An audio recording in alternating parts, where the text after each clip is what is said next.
Cinema എനിക്ക് ഒരിക്കലും മടുക്കില്ല. അങ്ങനെ മടുക്കുന്നുണ്ടെങ്കിൽ അതെൻ്റെ അവസാന ശ്വാസത്തിലായിരിക്കും.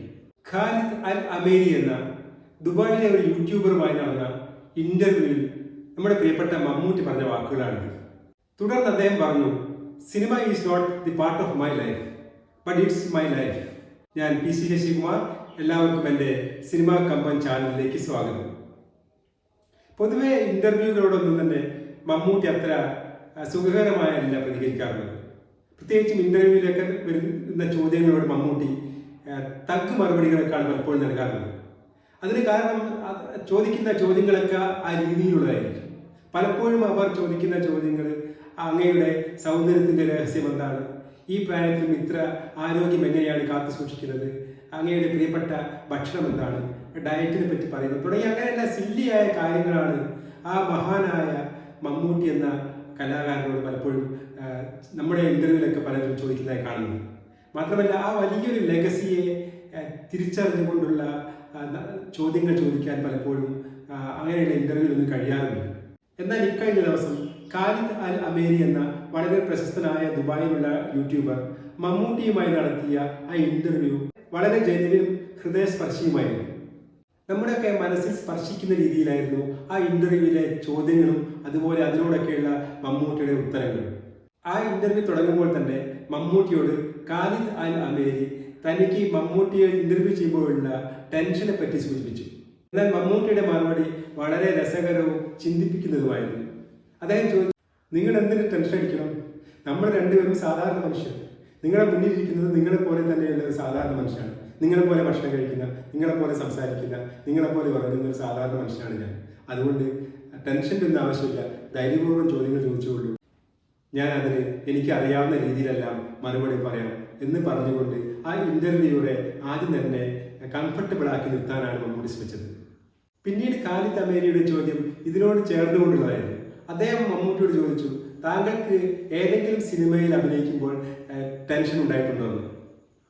എന്നാൽ അതിനുള്ള മമ്മൂട്ടിയുടെ ഉത്തരം ഇങ്ങനെയായിരുന്നു, ഞാൻ ഓരോ സിനിമയിൽ അഭിനയിക്കുമ്പോഴും എനിക്കത് പുതിയ സിനിമയായിട്ട് തന്നെയാണ് തോന്നാറുള്ളത്. എൻ്റെ ആദ്യത്തെ സിനിമയുടെ ടെൻഷൻ മുഴുവൻ ആ സിനിമയിൽ അഭിനയിക്കുമ്പോൾ എനിക്കുണ്ടാവും. അതുകൊണ്ട് ടെൻഷൻ എപ്പോഴും ഉണ്ടെന്നാണ് അദ്ദേഹം പറഞ്ഞത്. പിന്നീട് അദ്ദേഹം തന്നെ സംഭാഷണം തുടർന്നു. 1986 ആദ്യമായിട്ട് ദുബായിൽ വന്നതെന്നും അങ്ങനെ ദുബായിൽ വെച്ച് ദുബായിലെ പത്രപ്രവർത്തകരാണ് അദ്ദേഹത്തെ മെഗാസ്റ്റാർ എന്ന് ആദ്യം വിളിച്ചതെന്നും പറഞ്ഞു. എന്നാൽ ആ മെഗാസ്റ്റാർ പട്ടം ഞാൻ ഇതുവരെ തലയിൽ കൊണ്ട് നടന്നിട്ടില്ല എന്നും ഞാനത് ആസ്വദിക്കുന്നില്ല എന്നുമാണ് മമ്മൂട്ടി പറഞ്ഞത്. ആ ഹ്രസ്വമായ ഇന്റർവ്യൂവിൽ പിന്നീട് അദ്ദേഹം സിനിമയിലേക്ക് കടന്നു വന്നതിനെ പറ്റി പറഞ്ഞു. 8ാമത്തെ വയസ്സിലാണ് അദ്ദേഹം ആദ്യമായി സിനിമ കണ്ടതെന്നും വിവാഹത്തിന് ശേഷമാണ് സിനിമയിലേക്ക് വന്നതെന്നും MT ആണ് അദ്ദേഹത്തിന് ഒരു സിനിമാ പ്രവേശനം സാധ്യമാക്കിയെന്നും അദ്ദേഹം പറഞ്ഞു. എന്നാൽ അക്കാലത്ത് ഭാര്യയ്ക്ക് താൻ ഒരു സിനിമാ ഭ്രാന്തുമായി നടക്കുന്നതിനും അത്ര താല്പര്യമില്ലായിരുന്നുവെങ്കിലും തൻ്റെ ഇഷ്ടത്തെ അവളും അവസാനം അംഗീകരിക്കുകയായിരുന്നു എന്ന് അദ്ദേഹം പറഞ്ഞു. അങ്ങനെ തുടർന്നു പോയ ഇന്റർവ്യൂവിന്റെ അവസാനം മമ്മൂട്ടിയോട് ഖാലിദ് അമേരി മറ്റൊരു ചോദ്യം ചോദിച്ചു, ലോകം അങ്ങയെ എങ്ങനെയാണ് ഓർമ്മിക്കേണ്ടത്? എന്നാൽ അതിനുള്ള മമ്മൂട്ടിയുടെ മറുപടി നമ്മെ എല്ലാം ചിന്തിപ്പിക്കുന്നതും അല്പം ദാർശനികവുമായിരുന്നു. അദ്ദേഹം ചോദിച്ചു, നാം ഇവിടുന്ന് കടന്നു പോയാൽ പിന്നെ ലോകം എത്ര കാലം നമ്മെ ഓർമ്മിക്കും? 10 കൊല്ലം, 20 കൊല്ലം, 50 കൊല്ലം? എത്ര പേരെ ഇങ്ങനെ ലോകം ഓർമ്മിക്കുന്നുണ്ട്? വളരെ കുറച്ച് പേര്. ലോകാവസാനം വരെ ഓർമ്മിപ്പിക്കപ്പെടാൻ ആർക്കെങ്കിലും കഴിയുമോ? അപ്പം അതിലൊന്നും വലിയ അർത്ഥമൊന്നുമില്ല. നാം ഇവിടുന്ന് കടന്നുപോയാൽ പിന്നെ ഇവിടെ നടക്കുന്നത് നാം അറിയുന്നില്ലല്ലോ. അതുകൊണ്ട് അങ്ങനെ ഒരു ചിന്തയൊന്നും എനിക്കില്ല എന്നാണ് മമ്മൂട്ടി പറഞ്ഞത്. ലോകം മുഴുവൻ മമ്മൂട്ടിയെ ഓർമ്മിക്കുമോ എന്ന് നമുക്കറിയില്ല. എന്നാൽ നമ്മൾ മലയാളികൾക്ക് മമ്മൂട്ടിയെ മറക്കാൻ കഴിയുമോ? എന്നാൽ അദ്ദേഹം അഭിനയിച്ച എല്ലാ ചിത്രങ്ങളും കാലാതീതമല്ലെങ്കിലും ചില ചിത്രങ്ങളൊക്കെ കാലാതീതമാണ്. MTയുടെ വടക്കൻ വീരഗാഥയെയും അതിലെ ചന്തുവിനെയും കാലാതീതമായി നമ്മുടെ തലമുറ കൈമാറിക്കൊണ്ടുപോകില്ലേ? വിധേയനിലെ ഭാസ്കര പട്ടേലൻ ഇനിയും എത്രയോ കാലം ഇവിടെ ജീവിക്കില്ലേ?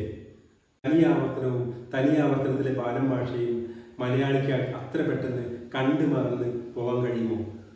ഇങ്ങനെ അദ്ദേഹം അഭിനയിച്ച് അനശ്വരമാക്കിയ ഒരുപാട് കഥാപാത്രങ്ങളുടെ നമ്മുടെ മമ്മൂട്ടി ഇനിയും ഒരുപാട് തലമുറകളുടെ മനസ്സിൽ അനശ്വരമായി നിലനിൽക്കുമെന്നുള്ള കാര്യത്തിൽ യാതൊരു സംശയമില്ല. കാരണം മലയാളി ആഗ്രഹിക്കുന്ന, മലയാളി മനസ്സിൽ കൊണ്ടു നടക്കുന്ന മലയാളിയുടെ ആൺസങ്കല്പത്തിൻ്റെ ഒരു പ്രതിരൂപം തന്നെയാണ് മമ്മൂട്ടി. ഈ വീഡിയോ നിങ്ങൾക്ക് ഇഷ്ടപ്പെട്ടാൽ കമൻറ്റ് ചെയ്യുക, ലൈക്ക് ചെയ്യുക, ഷെയർ ചെയ്യുക. ഇനിയും സബ്സ്ക്രൈബ് ചെയ്യാത്തവർ ഈ ചാനൽ സബ്സ്ക്രൈബ് ചെയ്യുക, കൂടെയുള്ള ബെൽ ഐക്കൺ അമർത്തുക. എല്ലാവർക്കും എൻ്റെ നമസ്കാരം.